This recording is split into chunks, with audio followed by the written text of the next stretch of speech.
Assalamualaikum, bismillahirrahmanirrahim. Assalamualaikum warahmatullahi wabarakatuh. Selamat siang teman-teman semua. Semoga teman-teman yang menonton video ini dalam keadaan sehat walafiat. Amin ya Allah ya Rabbal Alamin. Perkenalkan, nama saya Ira Nadia dari Ilmu Komunikasi 6E dengan NPM 19 10 6311 90020. Dan tak lupa juga saya ucapkan terima kasih kepada Ibu Lulu Atun Nairoh, S.Com.I.M.I.Com, selaku dosen pengampu mata kuliah New Media and Society, yang telah memberikan saya kesempatan untuk menyampaikan materi kali ini. Dan materi kali ini akan membahas tentang penelitian etnografi. Slide berikutnya. Tak perlu berlama-lama lagi, saya akan memulai presentasi ini dengan mengucap basmalah, bismillahirrahmanirrahim. Dan slide berikutnya itu adalah table of content. Yang pertama itu adalah pendahuluan. Yang kedua itu adalah pencetus dari etnografi. Yang ketiga itu adalah istilah terkait etnografi dengan etnografi. Saya akan jelaskan itu. Dan yang keempat itu adalah mengapa harus penelitian etnografi. Dan yang kelima itu adalah penarikan data etnografi. Dan yang keenam itu adalah contoh dari penelitian etnografi. Yang pertama itu saya akan menjelaskan tentang pendahuluan. Nah, di sana terlihat saya mengambil kutipan dari Kojinet tahun 1998. Definisi ini saya kutip dari Kojinet tahun 1998 ya teman-teman. Kojinet ini adalah pencetus pertama dari penelitian etnografi. Menurut yang saya ketahui dari berbagai sumber ya, Kojinet ini awalnya bukan seorang yang ahli dalam etnografi. Bahkan beliau asalnya berasal dari ekonomi, khususnya pada bidang marketing. Tetapi beliau mengambil penelitian etnografi, kemudian beliau kembangkan lagi secara online. Dan pada tahun 2010, Kojinet ini mengeluarkan buku tentang etnografi yang berjudul yaitu Ethnography Doing Ethnography Research Online. Nah, etnografi yang digagasnya ini sekarang dipakai di berbagai bidang. Salah satunya di marketing, consumer research, education, library and information science, tourism, psikologi, sosiologi, antropologi, geografi, urban studies, public health, dan lain sebagainya. Nah, definisi dari etnografi sendiri adalah metodologi penelitian online yang asalnya dari etnografi, di mana ini digunakan untuk memahami interaksi sosial pada konteks komunikasi pada masa digital saat ini, atau singkatnya komunikasi antar masyarakat yang muncul di dunia maya atau di dunia digital. Etnografi ini secara spesifik, kata Kojinet, lebih cenderung kepada bagaimana melakukan praktik-praktik pengambilan data, analisis, etika penelitian, dan bagaimana kita menyajikannya itu semua hasil dari kita mendapatkan secara online, dan semua data yang kita dapat dari online itu sifatnya adalah partisipan observasi atau observasi langsung. Nah, titik persamaannya itu dengan etnografi itu di sini. Karena etnografi itu kan mendasarkan hasil penelitiannya pada penelitian atau observasi langsung. Namun, si etnografi ini juga melakukan observasi langsung pada objek penelitiannya, tetapi melalui media digital atau media online. Entah itu pada masyarakat ataupun maupun pada komunitas-komunitas yang ada di dunia digital. Itu. Slide selanjutnya itu adalah definisi etnografi dan etnografi dari Spadley 1997.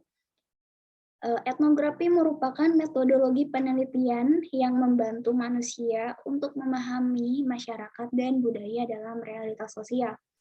Sedangkan etnografi merupakan metode penelitian untuk memahami interaksi masyarakat dan budaya yang terbentuk melalui jaringan internet. Itu menurut Kojinet tahun 2010.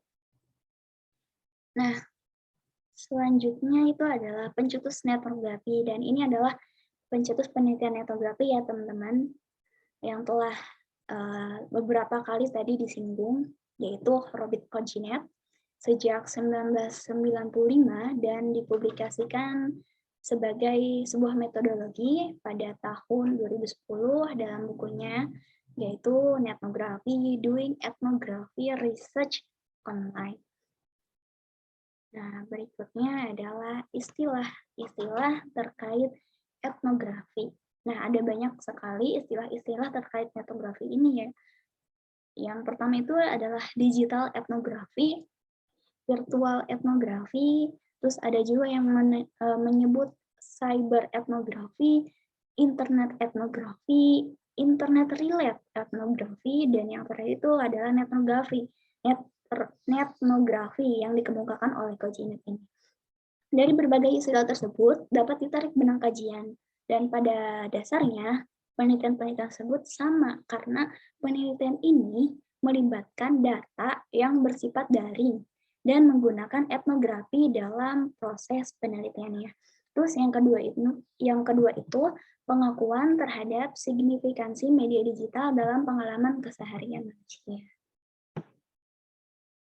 Next slide selanjutnya itu membahas tentang mengapa harus etnografi. Nah, awalnya itu adalah sumbernya itu adalah keterkaitan antara manusia dengan internet.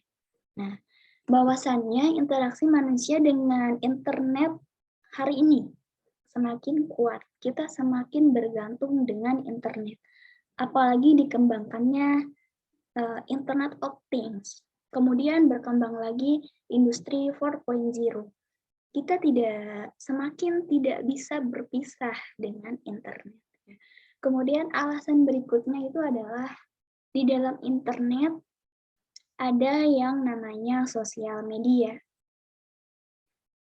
Ada yang namanya sosial media yang sudah menjadi bagian sebagai sarana komunikasi manusia. Apalagi di zaman sekarang, masa pandemi ini. Kita tidak bisa lepas dari yang namanya sosial media. Kita rapat menggunakan Zoom. Perkuliahan juga menggunakan platform aplikasi Zoom. Kita berkomunikasi dengan manusia lain itu menggunakan WhatsApp, menggunakan Telegram, menggunakan Instagram, dan lain sebagainya. Kita sangat sering kali menggunakan media sosial sebagai sarana komunikasi dengan manusia satu dengan yang lainnya. Ini menunjukkan bahwa internet sudah masuk sedemikian rupa lengketnya dengan kegiatan manusia. Dan alasan yang ketiga, alasan yang terakhir, interaksi sosial manusia semakin dijembatani oleh internet. Bukan dengan manusia saja ya, tetapi dengan barang saja sudah dijembatani oleh internet. Misalnya, kita mengenal teknologi yang namanya Google. Misalnya Google Assistant. Misalnya, Google tolong nyalakan lampu. Nah, Google tolong nyalakan alarm di jam 3 waktu sahur misalnya. Dan sebagainya. Makin lama, kita semakin bergantung dengan internet. Sehingga meneliti bagaimana manusia hidupnya dengan internet itu jauh lebih berarti sekarang dibandingkan kita meneliti bagaimana manusia hidupnya secara nyata saja. Gitu. Terus slide selanjutnya adalah penarikan data etnografi. Di sini saya menyertakan dua cara penarikan data dalam penelitian etnografi. Kita bahas satu-satu ya. Berawal dari yang pertama tuh yaitu dari observasi partisipatif. Nah, di dalam observasi partisipatif ini ada beberapa catatan yang perlu diperhatikan saat melakukan observasi partisipatif di dunia digital. Di antaranya yang pertama itu menggunakan platform yang dikaji. Peneliti memiliki dan menggunakan akun dari platform yang hendak diteliti. Nah, contohnya gini, ketika kita hendak melakukan penelitian, dan penelitian itu adalah adanya di Facebook misalnya. Kita sebagai peneliti harus mempunyai akun Facebook tersebut. Atau lebih spesifiknya, misalnya kita akan meneliti suatu grup atau komunitas yang ada di Facebook. Baiknya kita sebagai peneliti harus bergabung dengan grup dari komunitas tersebut. Bahkan peneliti harus aktif dalam grup Facebook tersebut, seperti bertanya, ikut mengomentari, like, share, dan lain-lain. Intinya kita sebagai peneliti harus ikut menjadi bagian dari anggota dari grup Facebook tersebut. Nah, yang kedua itu adalah fitur penelitian spesifik sesuai platform. Fitur seperti like, share, mempunyai andil dalam membentuk perilaku penggunanya dalam platform tersebut. Hal sama berlaku bagi platform lainnya. Nah, fitur penelitian itu ternyata punya andil dalam membentuk perilaku penggunanya. Kita harus mengamati secara spesifik fitur-fitur ini untuk kemudian kita dapat melihat dampaknya pada perilaku, pada nilai, dan pada nilai yang terbentuk. Dan yang ketiga, tak kalah penting yaitu perhatikan etika dalam pengumpulan data. Masing-masing platform mempunyai cara pelakuan yang berbeda. Pengenalan peneliti misalnya, jadi lebih krusial dilakukan dalam forum tertutup dibandingkan dengan konten yang terbuka. Namun juga mungkin tetap dirahasiakan dalam isu yang sangat sensitif. Contohnya sindikat kriminal dan lain-lain. Nah, kita perlu perhatikan etika dari pengumpulan data. Jadi kan kalau kita mau riset ke desa tertentu, kan pastinya kita permisi pada kepala desa, warga setempat, aparatur desa setempat, kita minta izin dan seterusnya. Nah, masing-masing platform ini mempunyai perlakuan yang berbeda-beda. Misalnya, orang bergabung dengan forum tertutup, maka ia lebih mempunyai obligasi untuk mengenalkan diri, menyatakan apa tujuannya, dan seterusnya. Dalam hal ini kita bisa menceritakan maksud tujuan kita sebagai peneliti kepada admin yang mengelola grup tersebut. Nah, yang terakhir dan ini tak kalah pentingnya juga, yaitu simpan data di luar platform. Jika memungkinkan, rekam data dalam bentuk gambar, video, atau suara di luar Facebook. Karena kita tidak tahu bahwa mungkin saja besok grup itu ditutup. Gitu ya misalnya. Yang perlu dilakukan misalnya kita harus men-screenshot, kalau mungkin platformnya itu Zoom, kita bisa merekamnya, atau wawancara juga suaranya kan direkam ya. Terus kenapa? Karena kita tidak tahu bahwa sewaktu-waktu platform di internet ini mungkin ditutup, mungkin diganti fiturnya, tampilannya, dan seterusnya. Dan jadi database kita, kalau misalnya itu terjadi, kita punya data di luar aktivitas kita secara online. Nah, selanjutnya yaitu wawancara mendalam. Nah, seperti yang tadi, observasi partisipatif, wawancara mendalam juga mempunyai beberapa catatan-catatan yang perlu diperhatikan saat melakukan wawancara mendalam.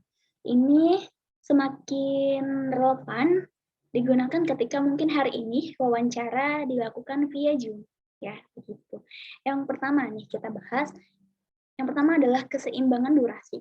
Wawancara idealnya berkisar antara 80 sampai 90 menit sehingga obrolan relatif cair tapi tidak melelahkan informan ataupun pewawancara.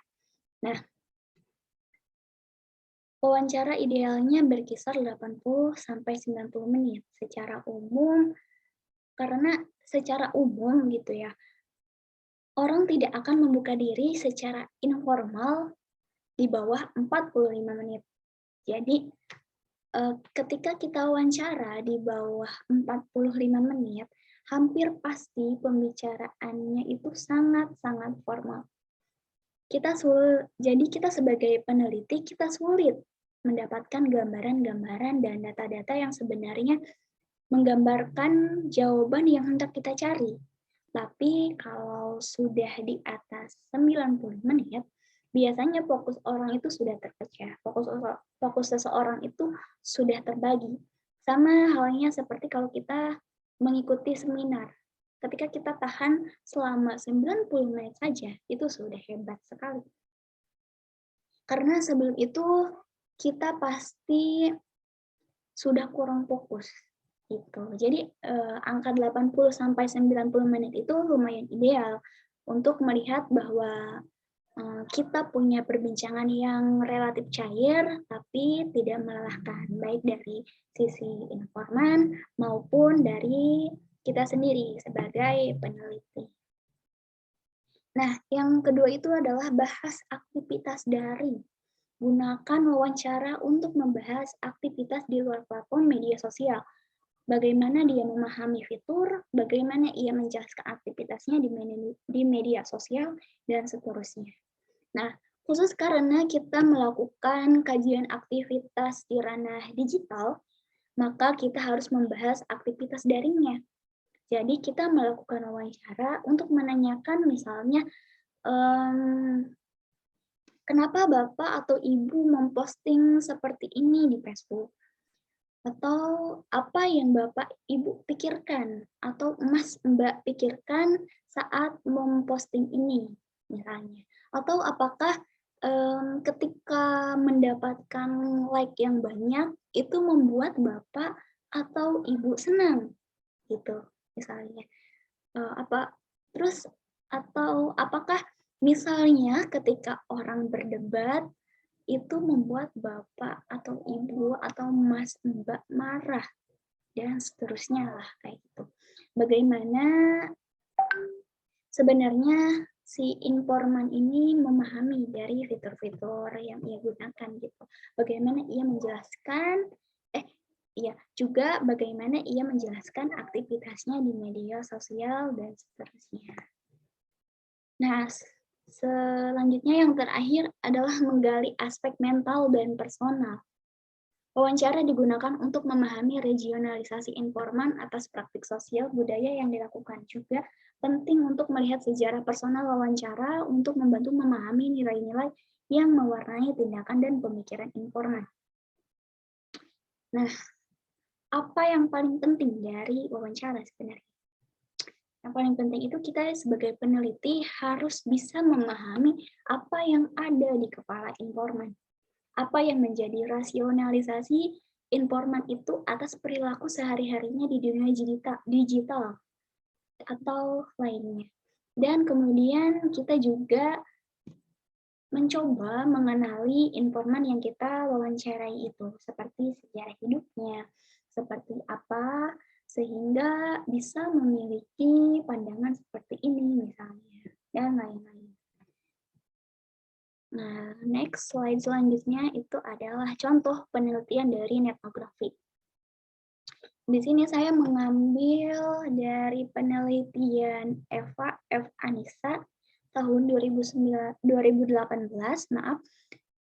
dengan judulnya itu Social Media and the Birth of an Islamic Movement, ODOJ, atau One Day One Truth in Contemporary Indonesia. Jadi ini adalah ODOJ ini adalah kelompok pengajian di Indonesia yang menggunakan WhatsApp sebagai aktivitas sehari-hari untuk mengukur hari ini sudah mencapai berapa juz kira-kira dalam sehari. Kira-kira begitu penelitiannya. Yang ingin saya ambil di sini adalah bagaimana cara penulisnya menggunakan wawancara ke dalam tulisan etnografi. Jadi di sini terlihat di paragraf pertama, yaitu the themes of the tausiah from how to follow the true faith of Islam and maintain one spirit of taqwa. Jadi penulisnya di sini menggambarkan tema-tema apa saja sih yang dibicarakan dalam grup WhatsApp tersebut. Kemudian paragraf berikutnya itu I really enjoy being part of Odoge. The posting that I get are so inspirational to remind me about the beauty of being close to the Quran. Jadi para membernya diminta untuk berbagi perasaan dan pandangannya terhadap aktivitas mereka di Odoge, di organisasi atau komunitas Odoge ini, ke dalam grup WhatsApp tersebut. Nah, di dalam penelitian ini, sang penelitinya mengutip dari salah satu informan yang bercerita tentang pengalamannya di grup WhatsApp tersebut, bagaimana dia menikmati betul, sehingga penulis menuliskan itu I really enjoy being part of Odoge. Gitu. Bagaimana aktivitasnya mendekatkan diri pada Islam dan seterusnya. Ini adalah salah satu contoh bagaimana kutipan wawancara pada platform atau pada aplikasi WhatsApp dituangkan ke dalam tulisan etnografi atau etnografi digital. Nah, selanjutnya ini adalah penutup. Ini quotes dari Daniel Miller, yaitu social media become place where people create invisible identity that can be, I regret, more real than their offline persona. Ini quotes dari Daniel Miller, yaitu tentang bagaimana sosial media hari ini menjadi tempat yang sangat signifikan bagi sebagian orang yang bahkan lebih nyata dibandingkan kehidupan sosial di luar layar atau di luar smartphone gitu. Nah, sekian presentasi materi dari saya. Mohon maaf apabila ada salah-salah kata. Wabillahi taufiq wal hidayah. Wassalamualaikum warahmatullahi wabarakatuh.